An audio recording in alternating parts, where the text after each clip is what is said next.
Hello blank checks, welcome to the fucking news. I'm wildly inaccurate, here are the headlines tonight. Best economic crisis since the 30s, say bankers and bailout bandits. Heartwarming richest to super richest tales, SCUMHOG Billionaires wins all the Oscars. In the UK, Jade Goody sells rights to her afterlife and pleads for more cancer profits. Our top story tonight, the global economic crisis is the worst one since the 30s, say hundreds of bankers and other members of the criminal financial organizations. Many shareholders and wealthy people have had to laugh all the way to the bank and queue up for billions of taxpayers' money instead of going to jail, losing their jobs, homes, or standards of living. Though some top executives have lost their private jets and collected their bonuses. Shouldn't that be lost their jobs and not collected their bonuses? No? Oh well. In an imaginary statement made earlier today, a representative of the untouchable financial elite laughed in our faces, scoffing at our stupidity and inability to understand simple economics or the scale of the fraud being put over on us. Here's Lord Astor Rockerchild the 11th to twist the knife and spill salt in the wound.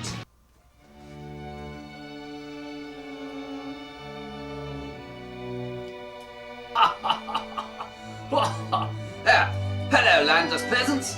Thanks for all the bailouts. I must say I'm very pleased with the economic crisis and how our employees, your leaders, have handled it. You really are a bunch of poorly educated lowbrows, aren't you? First you stand by while we gamble your deposits away or lend them to buy worthless shit and lose the money. Then you pay the bill for us and let us carry on running the banks and collecting our paychecks. Jolly good. Unbelievable. You know, it was a touch and go whether we could get your handlers, governments, to persuade you to buy our bankrupt companies before the true size of the debt was known. But you fell for the whole credit crunch story like patsies at a fairground sting. Oh, well, it's the best crisis since the 30s when we took over your national currencies and did away with asset-backed finance. Now, we're well on our way to saddling you and your children's children with all of the debt and losses we've made since deregulation in the 90s. Really, it's marvellous. I would thank you, but I'm so privileged and beyond caring about you, I'm just going to laugh some more and have another glass of bubbly. Chin chin. In a related story, the president of Debt America, Barack Obama, gave his first State of the Union speech earlier this week saying, "We will rebuild, we will recover, and the United States of Debt America will emerge stronger than before." Going on not to say, "The world needs a stronger, bigger, better Debt America. Able, once again, to borrow money it doesn't have, to buy shit it doesn't need, made by slaves in the tyrannical regime of China, so that the few people who own most of Earth can have more of it. We need a stronger, better military, more able to deal with the imaginary threat of extremism, with extremists committing acts of error against Debt America and other corporations, countries in the undemocratic world. Ordinary peasants have been affected by the worst economic crisis since the 30s, with many people no longer able to borrow money to buy things they can't afford.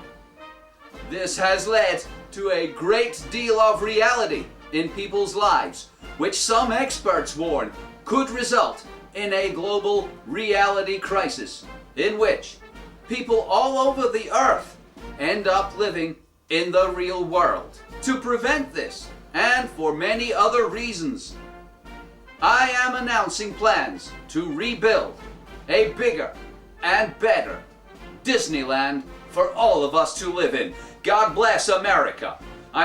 Imaginary magical being, do your imaginary magic on us. It's been Oscar time in Hollywood, and here's our entertainment correspondent, Lionel Koch, with a roundup of the annual Schmooze Fest. Hello, Wildly. Only one story in Hollywood tonight, as one film stunned the entertainment world by winning all of the Oscars in every category. Would you believe it? Yes, it's the heartwarming tale of SCUMHOG Trillionaire, a classic riches to super riches tale. SCUMHOG follows the life of one billionaire banker as he gambles with and loses the collective wealth of several countries before making good his losses by hoodwinking some schmucks into buying the debt.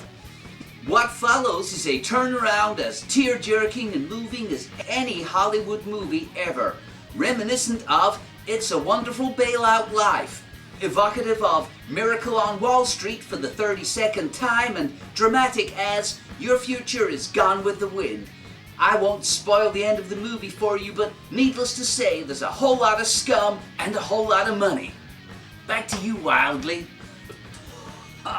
Thanks, Lina Coke. In the UK, Jade Goody, the reality TV star dying from cervical cancer, who recently sold the TV rights to her marriage for an estimated £750,000, has negotiated a much larger sum for exclusive coverage of her afterlife. An unnamed media organisation, Sky TV, is reported to have paid $20 million into her heavenly bank account for the right to go on about her even when she's dead. The exploitation of Jade Goody's death by various media vultures has drawn criticism from non-famous people whose deaths no one cares about. Jade Goody herself says she only wishes to ensure the financial security of her children, going on not to say, if there's an audience of sad losers willing to watch someone else slowly die on television for their voyeuristic pleasure, if there are feckless, money-hungry media companies lacking the imagination to make original programs, I'm all for making a buck off them as I kick the bucket. I'm dying of a common cervical cancer, which many women out there will die from, so please give more money to cancer research charities. It's important that we never find a cure, but hopefully an expensive treatment will be one day found, enabling some drug company to keep me alive whilst paying them vast sums of money for a very long time. This is, after all, the way modern medicine works, isn't it? You get sick, you stay sick, and pharmaceutical companies get rich. So, please, give generously and imagine how good it feels to get given the money to find an expensive cancer treatment you stand to make millions from. Thanks. And now the weather. Massive imaginary depression sweeping the world, causing trillions in wealth transfer from hapless peasants to super rich people. Looking ahead, an illusory cancer cure is still some way off thanks to the profit from endless treatment. Have a nice weekend.